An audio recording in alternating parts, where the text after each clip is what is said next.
ബാലയും serial നടിയും തമ്മിൽ വിവാഹം കഴിഞ്ഞുവെന്ന തരത്തിൽ സോഷ്യൽ മീഡിയയിൽ കഴിഞ്ഞ ദിവസം വാർത്തകൾ നിറഞ്ഞിരുന്നു. ഈ വാർത്ത വ്യാജമെന്നും ഞാൻ പറയാൻ തുടങ്ങിയാൽ ഞാൻ തന്നെ ജയിക്കും എന്നും തന്റെ നിശബ്ദതയ്ക്ക് ഒരുപാട് അർത്ഥമുണ്ട് എന്നും അതുകൊണ്ട് തന്നെ ഒന്നും പറയിപ്പിക്കരുതെന്നും ലൈവിൽ പൊട്ടിത്തെറിച്ചിരിക്കുകയാണ് നടൻ ബാല. ബാലയുടെ പ്രതിഷേധത്തിന്റെയും അമർഷത്തിന്റെയും വാക്കുകൾ സോഷ്യൽ മീഡിയ വലിയ ചർച്ചയാവുകയാണ്. ഇതാദ്യമായാണ് വ്യക്തിപരമായ കാര്യങ്ങളിൽ താരം ഒരു തുറന്നു പറച്ചിലിന് തയ്യാറാകുന്നത്. കേവലം 22 വയസ്സ് മാത്രം പ്രായമുള്ള ആ പെൺകുട്ടിയെയും തന്നെയും ചേർത്ത് ഇത്തരം വ്യാജ വാർത്ത പ്രചരിപ്പിക്കുന്നത് ക്രൂരമാണെന്ന് ബാല പറയുന്നു. ഇതിനു മുൻപും ഇത്തരത്തിൽ വ്യാജ വാർത്തകൾ ചമച്ച് തനിക്കെതിരെ ആക്രമണം നടത്തിയിരുന്നു. അതൊന്നും മിണ്ടാതിരുന്നത് വേണ്ട എന്ന് കരുതിയാണ് ഇപ്പോൾ നിരപരാധിയായ ഒരു പെൺകുട്ടിയുടെ ജീവിതം വെച്ചാണ് കളിക്കുന്നത്. ഇതുപോലെ എന്നെയും റിമി ടോമിയും ചേർത്ത ചില കുറിപ്പുകളും കമന്റുകളും കണ്ടു. ഇതിലൊന്നും ഒരു സത്യവുമില്ല. റിമി എന്റെ നല്ല സുഹൃത്താണ്, ബാല പറയുന്നു. തന്റെ വ്യക്തി ജീവിതത്തിലുണ്ടായ തിരിച്ചടികൾക്ക് ശേഷമാണ് ഇത്തരത്തിൽ താൻ ആക്രമിക്കപ്പെടുന്നതെന്ന് ബാല പറയുന്നു. വിവാഹമോചനത്തിന് ശേഷം താൻ ഒട്ടേറെ സൈബർ ആക്രമണങ്ങൾക്ക് വിധേയനായി. അന്നൊന്നും അതിനെക്കുറിച്ച് ഒന്നും പറഞ്ഞില്ല. വിവാഹമോചനത്തിലേക്ക് വരെ എത്തിയ കാര്യങ്ങളെ കുറിച്ചും പറഞ്ഞില്ല. എന്റെ നിശബ്ദതയ്ക്ക് ഒരുപാട് അർത്ഥമുണ്ട്. എന്റെ മകളെ എനിക്ക് ജീവനാണ്. അതുകൊണ്ടാണ് ഇതുവരെ എല്ലാം സഹിച്ച് മിണ്ടാതിരുന്നത്. തുറന്നു പറയാൻ തുടങ്ങിയാൽ ജയം എനിക്കായിരിക്കും. അതുകൊണ്ട് കൂടി പറയുകയാണ്, എന്നെ കൊണ്ട് ഒന്നും പറയിപ്പിക്കരുത്.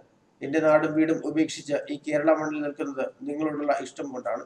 ഇനിയും വ്യാജ വാർത്തകൾ വെച്ച് വേട്ടയാടരുത് എന്ന് ബാല പറയുന്നു. തമിഴിൽ നിന്നെത്തി നിരവധി ചിത്രങ്ങളുടെ മലയാളികളുടെ പ്രിയം നേടിയ താരമാണ് ബാല. കരിയറിൽ മികച്ച നിലയിൽ നിൽക്കുമ്പോഴായിരുന്നു ഗായിക അമൃത സുരേഷുമായുള്ള വിവാഹം നടന്നത്. എന്നാൽ ചില പ്രശ്നങ്ങളെ തുടർന്ന് ഇരുവരും വേർപിരിയുകയായിരുന്നു. ജീവിതത്തിൽ മോശമായിട്ട് സംഭവിച്ചതെല്ലാം തന്റെ മാത്രം തീരുമാനമായിരുന്നുവെന്ന് അമൃത അടുത്തിടെ തുറന്നു പറഞ്ഞിരുന്നു. റിമി ടോമി അവതാരകയാകുന്ന 1-1-3 24ാം എപ്പിസോഡിൽ അതിഥികളായി എത്തിയത് സീരിയൽ രംഗത്തെ മിന്നും താരങ്ങളായ റബേക്കയും പ്രതീക്ഷയുമായിരുന്നു. ഈ പരിപാടിക്കിടെയായിരുന്നു സീരിയൽ നടി പ്രതീക്ഷ ബാലയുടെ കടുത്ത ആരാധികയാണെന്ന് വെളിപ്പെടുത്തിയത്.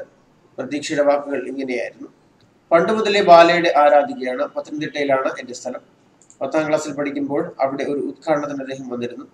ഞാനിത് അറിഞ്ഞില്ല. അപ്രതീക്ഷിതമായി എന്റെ ഇഷ്ടതാരം അവിടെ നിൽക്കുന്നതാണ് കാണുന്നത്, പ്രതീക്ഷ പറഞ്ഞു.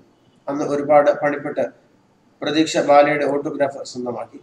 അതിനിടെ ബാലയുടെ കല്യാണം കഴിഞ്ഞപ്പോൾ തകർന്നു പോയി അല്ലേ എന്ന് റിമിയുടെ കമന്റ് വരികയായിരുന്നു. തനിക്ക് ബാലയോട് ആരാധനയായിരുന്നു എന്ന് പ്രതീക്ഷയുടെ മറുപടി. പിന്നീട് തകർപ്പൻ കോമഡിയുടെ ഭാഗമായപ്പോൾ ബാലയെ കണ്ണുനിറയെ കണ്ടുവെന്നും താരം വ്യക്തമാക്കി. ഇത്രയും അധികം ആരാധിക്കുന്ന ഒരാളുണ്ടാകുമെന്ന് ബാലയും കരുതുന്നുണ്ടാവില്ല. ഈ പ്രോഗ്രാം കഴിഞ്ഞാൽ ഇങ്ങനെ ഒരാളുണ്ടെന്ന് ബാലയെ വിളിച്ചറിയിക്കുമെന്ന് റിമി ഉറപ്പ് നൽകിയിരുന്നു. ഒടുവിൽ പറഞ്ഞ വാക്ക് റിമി പാലിക്കുകയും ചെയ്തിരുന്നു. ബാലയെ നേരിൽ കാണാനുള്ള അവസരം പ്രതീക്ഷയ്ക്ക് ഒരുക്കുകയും ചെയ്തു.